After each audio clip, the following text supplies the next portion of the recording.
All right, what's up, guys? I'm here with Richard for a special edition of Behind the Tenant, live from Microsoft Community Day Knoxville. We just both finished our sessions. We're here reminiscing a little bit about 25 years of SharePoint coming up this week. I hope you guys are getting ready for the hackathon and for all the digital celebration that's coming on Tuesday. If not, go online and sign up. The address will be here, Down here. here somewhere. But Richard, this is completely unscripted, completely impromptu. Like, we just wanted to take advantage that we're both here and, to just chit chat a little bit about the past 25 years of SharePoint. I mean, how long has it been that you've been with SharePoint? It reminds me of the fact that, like, with SharePoint, just so many changes that we've all navigated. So the unscripted feels how the journey with SharePoint has been, right? I think a lot of people, we all come from different places. So there's so many people I met who, they were, SharePoint was like the first tech they'd ever worked with, you know what I mean? And then they got into the tech career from it. So for me, I liked website development. In 16, I built this company. We built websites, which I learned a hard lesson. Like, at the time, we kept thinking people would buy our websites, and they didn't. And funny enough, what we sold was email signatures, because people didn't know how to build email signatures. So we actually went for free, and we were just talking to somebody, and they're like, can you do like this thing? And we're like, okay. So that was a life lesson. And then when I got into SharePoint, I had a couple options. Lotus was big, right, back in the day. And so I saw Lotus and SharePoint. And for me, I just like the idea of building internal websites. I thought that was a cool idea. And, back in 2003 and like the Tahoe days, like that's kind of all it was. It was like this way to build, internal websites and put your, documents, your assets and stuff like that, really links together in one place. And then from there, I got hooked on it, because then you went from working with documents to business process automation, right? To, then public websites we did a bunch of too on it, like back in the Moss days. And then, now in the M365 world, you got Teams, you got AI. So it's been this really fun growth journey where it starts simple and it just keeps, just like SharePoint does, it adds a new thing and it adds a new layer. So it's so funny, like for me, and I'm pretty sure for many people, watching this, and many people who have worked with SharePoint or who got to work with SharePoint over the years, my story was interesting, I think, because I applied for a SharePoint developer job.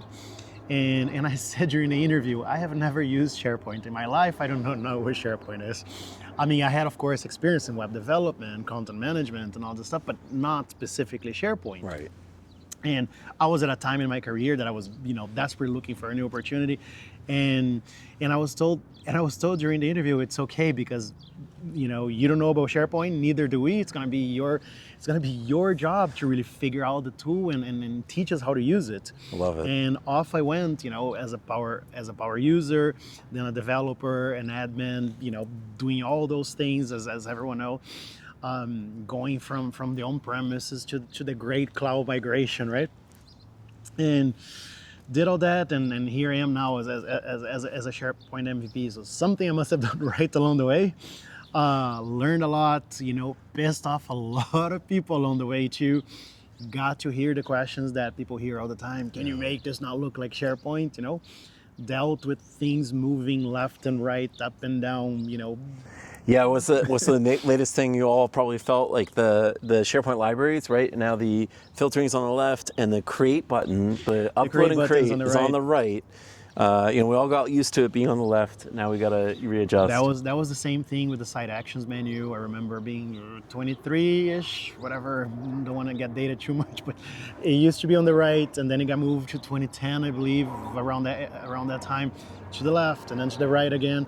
So we're used to that. We learn how to adapt, and I think that's why too this community is so resilient. Is because we never resisted to change, and at some point or another we had to embrace them. And we were the ones always getting yelled at from time to time. Why did you change this on my SharePoint site? But here we are. We survived, right? Where passion meets projects is always interesting. So my favorite thing that I think of all the time is when the F word, right? Folders. And just metadata and information architecture has changed. Wait. Folders are not your enemy, guys. It's how you implement them. The evil folders. No, but we went through, early, we didn't even have item level permissions in 2003. Then we got item level permissions, which was huge. So you're like, okay, because before you'd have to structure the library, the container. Now you could actually have folders that would have permissions and then sub-items, which was like a big deal. So you had like solutions you build. But then what ended up happening was we had, and it was early, it was like 2007, we had default metadata in 2007 for a folder. So you could have a folder, and the folder is called HR, department equals HR, it's HR. And so you could have that add a column of metadata that would be, department is the column, and now it would say human resources. If you dragged and dropped a file into there, it would automatically apply it. And those default folder mappings to this day still are in the platform. Most people don't use them. They're amazing, right?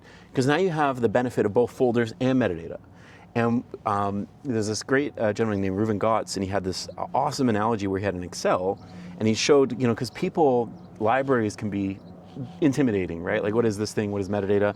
And it was just like, what if I took all your files and I could show you them in Excel? And you could filter, and you could, say all the ABC invoices for this region. You could do that, and that's all it is. When you really think about it, lists and libraries, they're just like big Excels.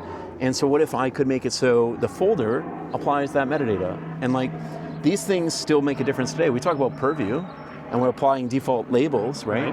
And so much of default labeling is that same idea. What's the container? What do I know about it? And how do I apply that label? So, wait, you're talking about folders here. You're not talking about document sets, right? yeah. Not document sets. Yeah. Where were you when you first learned about document sets? I think I'm still recovering. No. Document sets were always like a great for compliance scenarios. You would use them and they'd be valuable, but they're not natural. And it's funny, even the idea of folders isn't natural. Think about it, like filing cabinets and folders, right? Physical artifacts, but a digital thing, as we know, copy final.final, like it doesn't have the same limitations. And so even just the idea of, nesting which folder to put it in doesn't really make sense, because you could have a link, a .url file, you could do all sorts of different ways you can organize it. And we saw that with like navigation design, right? You've done so much navigation. When you design navigation in SharePoint, you have that freedom because it's a link. So, you don't have to have the vacation policy stuff just be under HR. You can have it also be under finance. Like, you can have it be under both because it's just links. Whereas, people get really lost because they're like, no, it has to be in this folder in this way because you have this document artifact. And nowadays, of course, we know we can roll it up in different ways in multiple, with metadata or with AI. But yeah, it's okay. So we're talking about folders again. Folders not the evil, you guys. Just gotta use them wisely. But there have been things over the years that came and went. So out of the things that went and never came back, what is the one thing that you missed the most? Ooh, that's a hard one. I have one already. So, okay, but yeah, hit me. Okay, I'll start. Content query web part. I know there's some stuff that you can do these days, but man, do I miss that. It was just, it was just a solution for sometimes bad information architecture, but you use content query web parts like so well. If that was well implemented, that could mean like a whole difference between, a nicely built front page of a portal where everything was just based on user, preferences and or their day-to-day use. That was the one thing that I missed. Did you like the content search web part, which obviously replaced it in the modern experience? We still have, that web part today in heavy use, but like, did you find, like, was it just like the flexibility you had with the content? Because there was more you could do with the content query web because part. it was like camel queries and all that extra stuff that you could do. But are you glad you never have to touch XML again? Or at least, of course I am. I'm talking about the end results. Yeah. That's it. Yeah. No, I think you're right, because like we have like a search, PMP framework. We have this search PMP framework, and the search PMP framework allows you to do like your search editing and make it kind of look and feel a certain way. But to your point, you used to be able to do that with the content query web part, and now we have like kind of search. But I always was kind of curious. I feel like more and more we're moving away from like that design element, because so much, even if you're not a Copilot customer, we know that that's the direction things are going, right? It's just like, I'm looking for this thing, and it should kind of naturally either show up in the flow of the work, or it should be through that like Copilot-like experience and kind of light up. And I feel like that's fundamentally different than when we would go, really immerse ourselves, like go and immerse yourself in that document, go and do that, interaction. Do you think that's still far away? Like, we still absolutely have the majority of usage in like pages and experiences like that? No, I think looking forward now, search with Copilot, it's still like in its infancy. I'm seeing a lot of progress as I'm going, like on my day-to-day work. Things are surfacing that I'm like, oh, I don't have to search for that document anymore, or something that like I get at my own organization. A lot of our meetings get recorded with Teams, and it's so easy because now I can refer back to something that a customer said during a meeting, and I don't have to think too much about where did I say that, or where someone said that, where was that requirement. These things are becoming more and more natural, and it's really flowing. You can see very well, especially with the different agents that you have in Copilot. Like I was talking to you last night about this, using researcher agent to really do this broad, like deep search of content, and trying to figure out where the things you really need for that project are.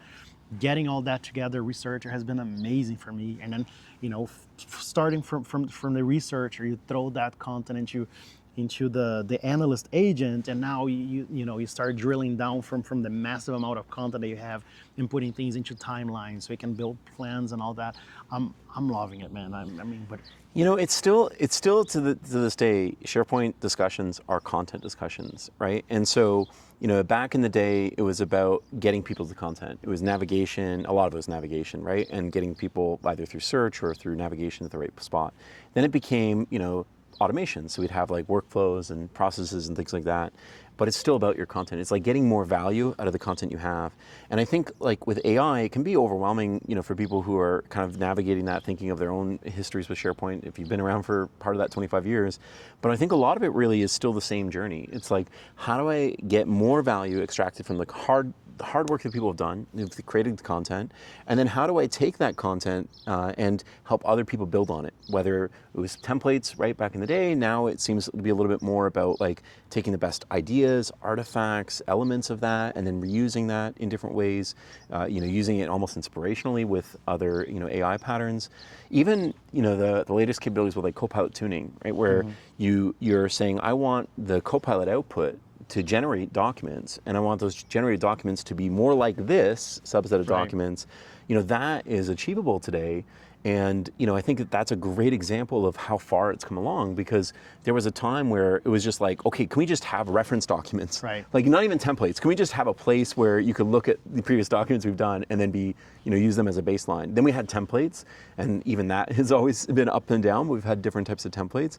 And now I feel like we've got this new way where we can even start to piece together documents when you use something like Copilot tuning and some of these new capabilities. So as much as things have changed, I think it's still like the core is, how do you, whatever your content format is, maybe it's pages, Copilot pages now or something versus like traditional pages, but like what is that artifact that you spent real energy working with other people and generated?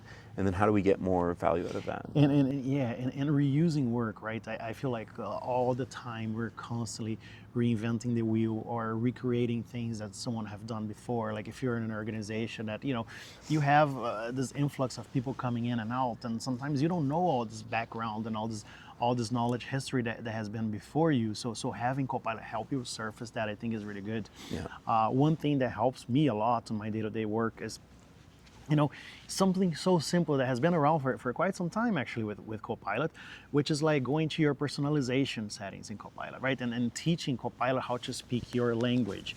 Because a lot of times you have the idea, the message that you want to say, you just don't have the right words. For me, sometimes it's very challenging. And having Copilot, hey, look at all my emails, look at my tone. Write, whenever you write something, more personal, write using that tone that I write, and hey, make sure that I'm not offending anyone with my text, or making sure that I'm not pissing anyone off, or make sure that I am pissing someone off. I think, using that to leverage your communication style for me has been extremely, extremely helpful. But I have one question for you now on the SharePoint end. So I said that we were talking about what you're missing. Yeah. How about the one thing that went away that you would not miss? I mean, the Groove Sync or whatever, right? Like OneDrive Sync works finally. Yes. Knock on wood. It took a long time to get like offline sync to work, and obviously it's not like offline sync of sites. It's not offline sync of agents, right? It's like offline sync of just stable, documents, but it does make a difference. Like I was thinking about it, like just doing, I was working on a presentation for the event, and it just felt nice. Like I knew I wasn't going to lose it. Like remember, we used to worry you'd lose stuff, right? Remember, like crash, and you're like no, and you like version history and all that stuff mattered so much. Like checking in, you're like, did I save it? Did I click the button? So I feel like that's. I'm so happy we've moved beyond, to most people, the check-in, check-out, and we moved beyond that idea of like, am I going to lose it just by working with these systems? I can't remember the last time I used check-in and check-out. Actually, it's been a number of years now, and or when you go into a library and someone this is a classic. Yeah. This is a classic one.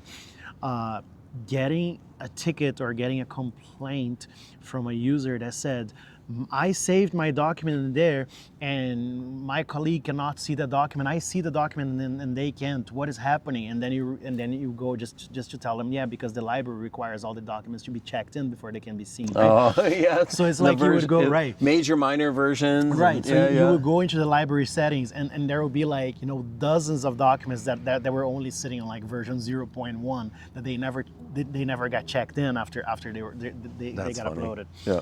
That is something I can't remember the last time I had that case, but I used to solve that from time to time. Okay, so like what's a story, speaking of that same sort of thing, that you remember that was like a thing people don't have to deal with now, but that like anyone who's been through that journey knows that feeling of?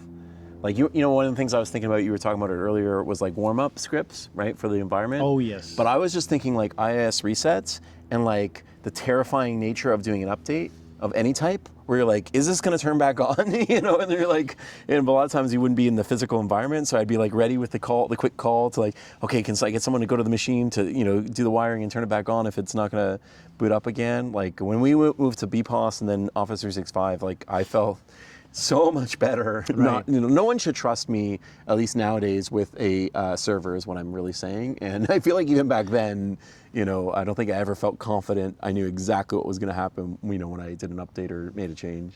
That's a good one. One thing that I think saying that I miss is maybe too strong of a feeling.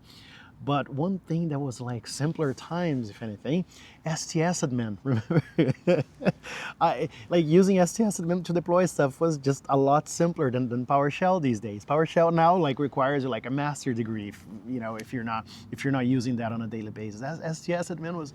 You could do these things with STS right. admin, but that's all you could do. That was all you right? could do. And it wasn't like you could script it and build out scaffolding. Completely not secure looking back and completely not safe.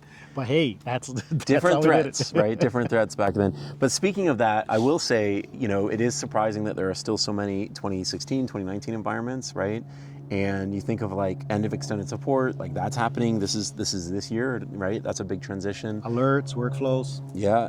Like alerts went through so many revisions and changes, and then workflows are not just deprecating. Like that's it. Like this is the year where we'll see. Right. If they stick to it. But for workflows needs to be modernized. So, I think of InfoPath, right? So we had these transitions with forms. InfoPath. Okay. InfoPath is one thing of my nightmares, and I, that was through InfoPath that I first heard the term Frankenform, and I've dealt with some Frankenforms back in the day. It was like all the fields were like field 1, field 2, field 3, no documentation, and then you're new in the job. Yes, I knew a little bit of InfoPath. And then coming in is like, all right, go fix that form, go update that, and I would be like, let me just say I didn't love the person, the person that left the place before. not easy, But again, it's not like we're safe from those problems either, right? Because if not to get too much into power app forms that get pretty crazy, right? Not too much to get it, not to get too much into that, but yeah. Yeah, no, it's true. The other one I think is always interesting is, the pace is very different now with roadmaps and message center and all these things you need to manage and maintain.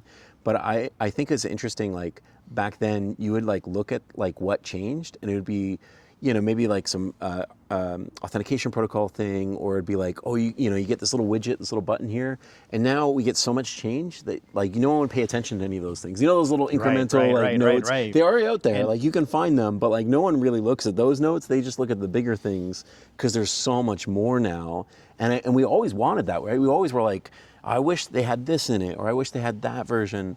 I remember a story. I remember we had this project management solution we built. I was working at a consulting company, and I just started in my career in the SharePoint space, and we spent a year, like almost a year of development and work, like big project to build this like project management solution set on 2003. 2007 comes around, and in 3 weekends, like just on my own time, I tried to rebuild the whole thing, and did.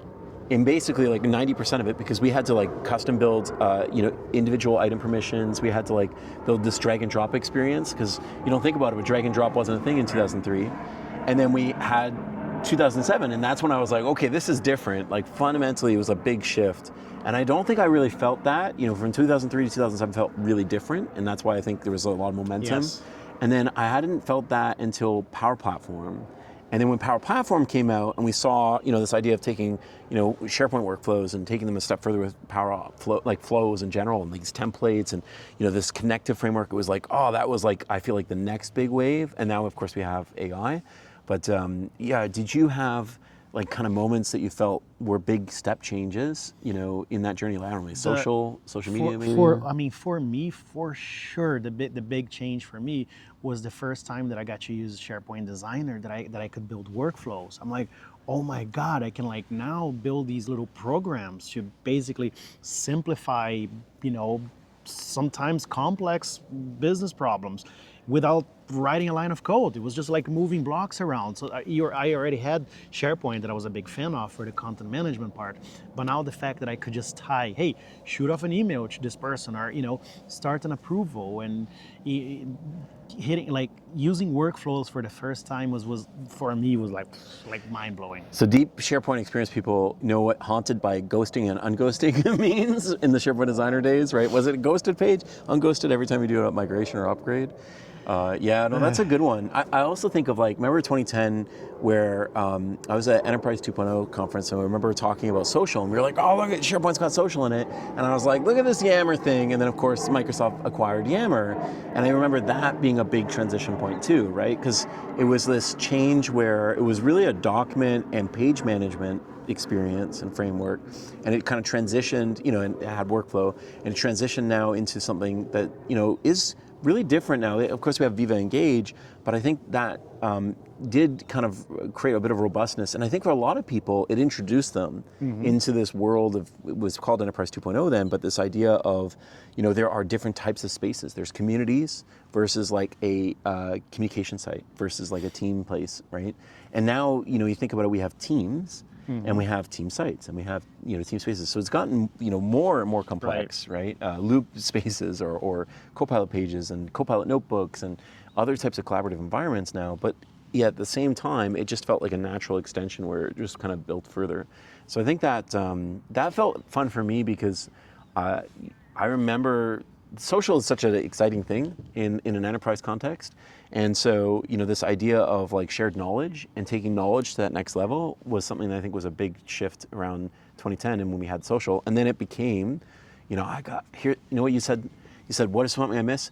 I really liked Viva Topics, the idea of it. And I think it was really cool. And I still think, while I love Copilot, we haven't refilled that gap. And there's, we had the knowledge agent. Someone who like owned that knowledge, or someone who owned that for their organization. Optimize the knowledge. Right? Like, and I think the knowledge agent does some of that, right? Like you can see what content, link-wise isn't working anymore. What content's more popular. There's things there in the, the knowledge agent or the SharePoint agent that you can do. But I think that there's still so much opportunity in knowledge management. And I like that because it's people. Create knowledge, and people consume knowledge, and systems use it too, but it always felt a little bit cold. I think that's why I never loved like the database world and some of that stuff. So yeah, but I that you are right. The one thing that I miss about Viva Topics is that ability of surfacing knowledge leaders organically in the organization, right? Because you have like your subject matter experts and the people who are appointed to do that work. But sometimes, and I've worked in large like knowledge organizations, sometimes there's a lot of people who know a lot about that subject that were not necessarily the ones who appointed to do that role. So Viva Topics was something that was great for that. But to wrap this up, man, you know, SharePoint 25, it's going to be an awesome digital celebration. There's so much, you know, the future ahead is going to be incredible. I can't wait to see where the next 25 years go. What are your wishes for the future? I just want to hear more people's stories. You know, at events like this, we hear them all the time. Like someone, you know, and we reminisce and we connect on a shared experience. But I think there's a lot of like really rich stories people have gone through where there's some really cool nuggets of wisdom in there. And you know, I don't think our stories were like the most robust in this because we were trying to keep it shorter. But I think that there's just people who've learned things through, you know, osmosis, through experience, and I'd love to see more of those, you know, behind the tenant, if you will, across more orgs. Yes, absolutely. Well, thank you so much, Richard. You know, to next 25 years. Wait, fist bump. No, we should do like. Okay. Oh wait, wait. So let's do like this, and then what should we do next? I don't know.